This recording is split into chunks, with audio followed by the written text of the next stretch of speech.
Assalamualaikum warahmatullahi wabarakatuh. Sebagian dari kita mungkin belum tahu tokoh-tokoh yang menyebarkan agama Islam di Indonesia, khususnya di tanah Jawa. Namun di video ini kita akan bahas salah satu tokoh yang sempat mendapat gelar sunan atau wali karena ikut menyebarkan ajaran agama Islam di tanah Jawa. Kemudian gelar tersebut dicopot karena ajarannya yang dianggap menyimpang. Bahkan tokoh tersebut dihukum mati karena ajarannya itu. Tokoh tersebut bernama Sunan Lemah Bang atau Syekh Siti Jenar. Belum bisa dipastikan apakah kontroversi yang senter mengenai Syekh Lemah Bang yang telah turun-menurun menjadi cerita rakyat ini memang benar adanya atau hanya sebuah isu masa lalu saja. Ajaran Syekh Siti Jenar yang menjadi kontroversi adalah Manunggaling Kaula Gusti. Saat konsep ajaran tersebut terdengar oleh para wali dan dianggap sebagai konsep yang menyimpang dari ajaran Islam, sehingga digelarlah pertemuan para wali dan sejumlah tokoh penting di Istana Argapura Giri atau yang sekarang disebut dengan Gresik. Pertemuan diawali dengan sesi bertukar pikiran, di mana para tokoh dan wali memaparkan pengetahuan serta pemahaman mereka terkait dengan agama Islam dan hal lainnya.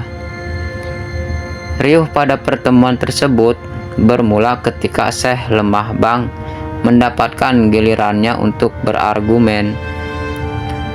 Saat itu dengan tegas Syekh Lemah Bang berucap, menyembah Allah dengan bersujud beserta rukunya pada dasarnya sama dengan Allah, baik yang menyembah maupun yang disembah. Dengan demikian, hambalah yang berkuasa dan yang menghukum pun hamba juga. Argumentasi tersebut sontak membuat beberapa orang di dalam forum berdiri, menuding bahwa Syekh Lemah Bang telah berdosa karena menyimpang terlalu jauh dari agama dan menganggap dirinya sama dengan Tuhan.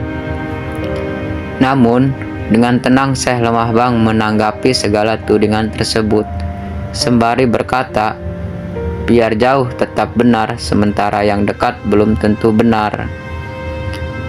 Sementara itu, ulama ahli tafsir Al-Quran, Kiai Haji Ahmad Bahahuddin Nur Salim atau yang sering disebut Gus Baha, menjelaskan tentang ajaran Manunggaling Kaula Gusti yang diajarkan oleh Syekh Siti Jenar.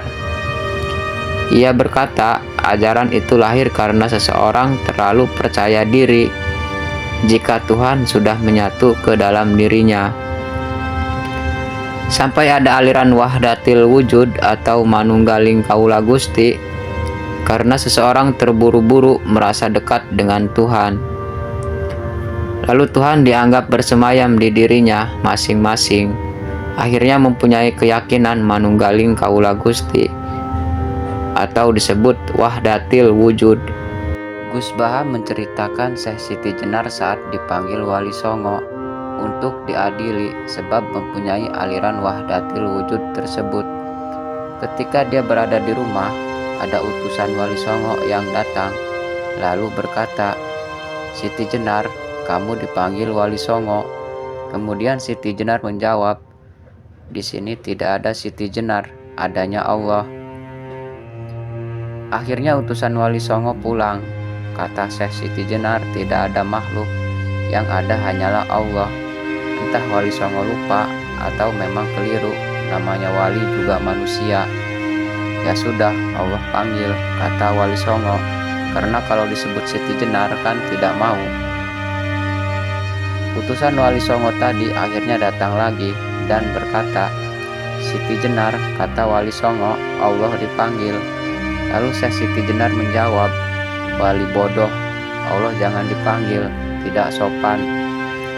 Sudah 2 kali utusan tadi keliru terus, memanggil Siti Jenar tidak mau datang, memanggil Allah malah tidak sopan.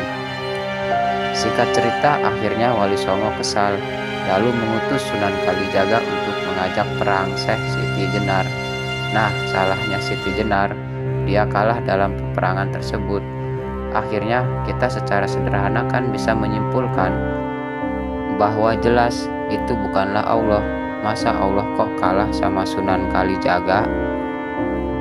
Setelah itu menurut Gus Baha, cerita Syekh Siti Jenar dibolak-balik oleh para penggemar Wahdatul Wujud tersebut dan menyebut yang menang perang adalah Syekh Siti Jenar.